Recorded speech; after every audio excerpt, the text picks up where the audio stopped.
لوگ کہتے ہیں کہ الو آ گیا اور جہاں الو ہوتا ہے وہاں اجاڑ ہوتا ہے. یہ بربادی کی علامت ہے. الو استعارہ بنا لیا بربادی کا. اور یہ ہمارا خود ساختہ ایک تصور ہے کہ جس جگہ پہ الو بولیں، الو بیٹھیں تو وہاں بربادی آ جاتی ہے. عجیب فلسفہ گھڑ لیا. الو کے بولنے سے بربادی کیسے آئے گی؟ اور اندر کا نفس الو بن گیا تو پھر بربادی آئے گی. اس کو دیکھو کہ وہ خراب تو نہیں ہو گیا. میں کہتا ہوں ایک گھر میں صبح کا آغاز سجدوں سے ہوتا ہے، پھر سورہ یاسین کی تلاوت کی جاتی ہے. سارا دن گھر کے اندر محبت، چاشنی اور پیار سے افراد خانہ کا وقت گزرتا ہے. کمائی کر کے لانے والا گھر کا کفیل رزق حلال لا کے اپنے بچوں کو کھلاتا ہے. نظر کی پاکیزگی اور خیالوں کی طہارت کا سامان ہوتا ہے. شام کو سورہ واقعہ پڑھی جاتی ہے. سونے سے قبل سورہ ملک کی تلاوت ہوتی ہے. دہلیز پہ آنے والے سائل کو جھڑکا نہیں جاتا. مہمان کی عزت کی جاتی ہے، تکریم دی جاتی ہے. گھر کو صاف ستھرا رکھا جاتا ہے. قرآن کی تلاوت کی مہک پھیلی ہوتی ہے گھر میں.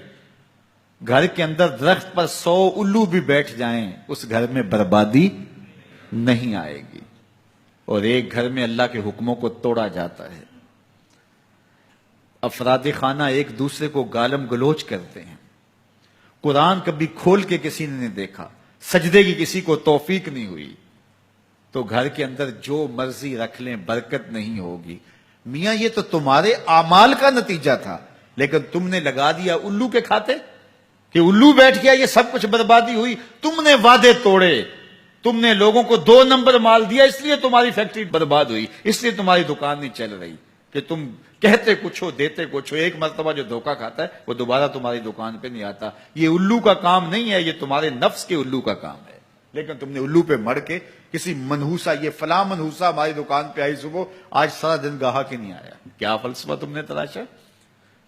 تو فرمایا ولا ہامہ، الو بھی کوئی چیز نہیں. ولا سفرا، اور نہ ہی سفر کا مہینہ کوئی چیز ہے کہ آپ سفر کے مہینے کے نام لگا کر کے کسی چیز کا انکار کر دیں.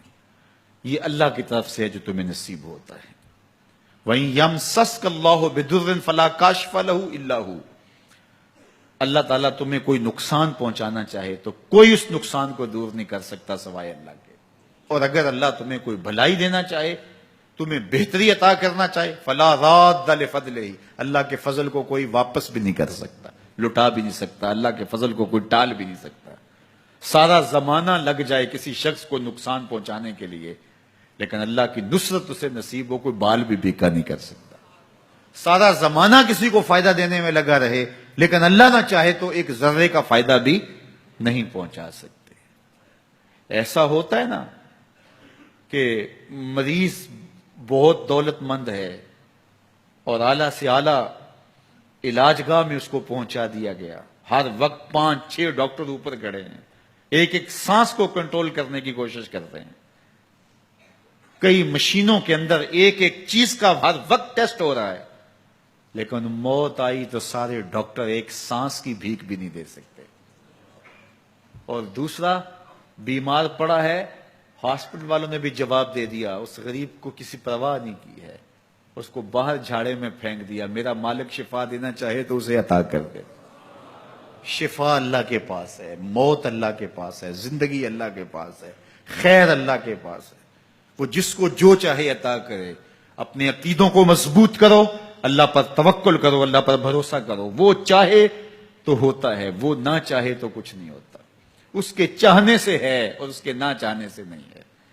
اس لیے اس کے چاہنے سے خیر ملتی ہے، اس کو خیر چاہے تو خیر ملتی ہے. اور اگر وہ کسی کی خیر نہ چاہے تو سارا زمانہ بھی لگ جائے تو خیر نہ